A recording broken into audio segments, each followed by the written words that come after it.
കുത്തിവരച്ച് കളറടിച്ച് study leave അങ്ങോട്ട് ആഘോഷിക്കാൻ തന്നെ തീരുമാനിച്ചു. അങ്ങനെ പാർട്ട് ടൈം ഒക്കെ കഴിഞ്ഞ് കറങ്ങി തിരിഞ്ഞ് മെട്രോ പിടിച്ച് ബസ് സ്റ്റോപ്പിൽ വന്നപ്പോൾ പാതിരാത്രി ഏകദേശം 10-11 കാലമായിട്ടുണ്ട്. അന്നേരം അണ്ടട കിടക്കുന്നു. ബസ് വരാൻ വേണ്ടിയിട്ട് ഇനിയുണ്ട് 15 മിനിറ്റ്. 15 മിനിറ്റൊക്കെ ഒരിടത്ത് കുത്തിപ്പിടിച്ച് നിൽക്കുക എന്ന് പറഞ്ഞിട്ടുണ്ടെങ്കിൽ വലിയ പാടാണ്. മറ്റേ കുറച്ച് മിരിമിരിപ്പിൻ്റെ അസുഖമുള്ളതുകൊണ്ട് അതുകൊണ്ട് അങ്ങ് 100 മീറ്റർ അപ്പടെ കിടക്കുന്ന ബസ് സ്റ്റോപ്പ് വരെ പോകാൻ വേറൊരു ബസ് പിടിച്ച് അവിടെ പോയി ഇറങ്ങി. അവിടെയും ചെന്ന് പാണ്ട കിടക്കുന്നു. ഇനിയും ബസ് വരാൻ 9 മിനിറ്റ് ഉണ്ടെന്ന്. ഒരു 2 മിനിറ്റ് നിന്ന് നോക്കി. പക്ഷേ ഇനി എന്നെക്കൊണ്ട് നിൽക്കലൊക്കത്തില്ലെന്ന് ഓർത്ത് നമ്മൾ ഈ 9 മിനിറ്റ് അങ്ങ് നടക്കാൻ തീരുമാനിച്ചു. ഈ 9 മിനിറ്റിൽ നമ്മൾ വരുന്ന 2ാമത്തെ സ്റ്റോപ്പിലെത്തണം. ഇല്ലെങ്കിൽ നമ്മളങ്ങ് വീട് വരെ നടക്കേണ്ടി വരും. അതെന്തായാലും വരത്തില്ലെന്ന് ഉറപ്പാണ്. കാരണം അത്ര ഇടത്താണ് സ്റ്റോപ്പ് കിടക്കുന്നത്. ഈ എല്ലാ ഇറക്കപ്പുറത്തിൻ്റെ താഴെ ചെല്ലുമ്പോഴത്തേനും 9 മിനിറ്റ് ആവും സ്റ്റോപ്പ് പോകും. ഇതൊക്കെ ഓരോ കടകളാണ്. ഇവിടെ ഒന്നും കടകൾ ഈ ഷട്ടറിട്ട് അടയ്ക്കാറില്ല.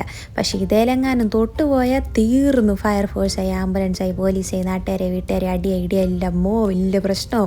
അതുകൊണ്ട് നമ്മൾ എന്ത് ചെയ്യണം? ദർശനീയ പുണ്യം സ്പർശനീയ പാവം എന്നോർത്ത് ഇതൊക്കെ കണ്ടങ്ങോട്ട് നടക്കുക. അങ്ങനെ നടന്ന് എങ്ങോട്ടൊക്കെയോ നടക്കുന്നുണ്ട്. കുറേ നാളെ നടക്കാൻ തുടങ്ങുന്നുണ്ട്. ചാറ്റൽ മഴയൊക്കെ വന്നുണ്ട്. ഇതൊരു ഇന്ത്യൻ റെസ്റ്റോറൻ്റാണ്, ബോംബെ ബാർബിക്യൂ. ഇവർക്ക് കുറേ ബ്രാഞ്ചുകളുണ്ട് ഇവിടെ. ഇവരെ വെല്ലുവിളിച്ചുകൊണ്ട് തൊട്ട് ഓപ്പോസിറ്റ് ഇന്ത്യൻ വില്ല എന്നും പറഞ്ഞ് മറ്റൊരു റെസ്റ്റോറൻറ്റ് തുറന്നിട്ടുണ്ട്. ഇവരും തുറന്നു വെച്ചിട്ട് നമുക്ക് വലിയ ഉപകാരമൊന്നുമില്ല. ഒരു തണ്ടികൾ നമുക്ക് ജോലിയൊന്നും തരത്തില്ല. വട്ട് എവർ ഇറ്റ് ഈസ്.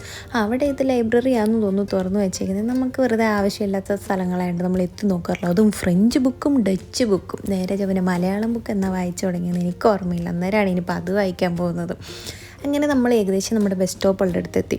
ഇപ്പോൾ ഏകദേശം സമ്മർ സമയമായതുകൊണ്ടാണ് ഇവിടെ ഇത്ര ആളുകളൊക്കെ ഉള്ളത്. ഇല്ലെങ്കിൽ ഒരു പട്ടിക്കുഞ്ഞുണ്ടാവും, ഒരു പൂച്ചക്കുഞ്ഞ് പോലും ഈ സ്ഥലത്ത് ഉണ്ടാവാറില്ല. തണുപ്പാന്ന് പറഞ്ഞാൽ എല്ലാം വീട്ടിൽ കയറി ഇരിക്കുന്നത്. എന്ത് ചെയ്യാനാണ്, മടിയന്മാരാണ് ഇവിടെ ഉള്ളത് മൊത്തം. എന്തായാലും ഇപ്പോൾ എല്ലാവരും കൂടെ പുറത്തിറങ്ങിയിട്ടുണ്ട്. ഇടയ്ക്ക് തന്നെ ഓർക്ക് ഇവിടെ ഒരു ബാറിട്ടങ്ങ് കൂടിയാലോ. അമ്മാതിരിയാണ് ആൾക്കാർ ഇവിടെ സമ്മർ സമയത്ത് വരുന്നത്. എന്തായാലും എൻ്റെ 10 മിനിറ്റ് എന്ന വെല്ലുവിളി സ്വീകരിച്ചുകൊണ്ട് എൻ്റെ ബസ്സൊക്കെ എത്തി. ഒരു വിധത്തിൽ കയറി. അവിടുന്ന് 2ാമത്തെ സ്റ്റോപ്പിലാണ് വീടിരിക്കുന്നത്. നടക്കാൻ കഴിയില്ലാത്തതുകൊണ്ട് ബസ്സിന് വന്നു. അങ്ങനെ നമ്മൾ വീടെത്തി. ഹൈ.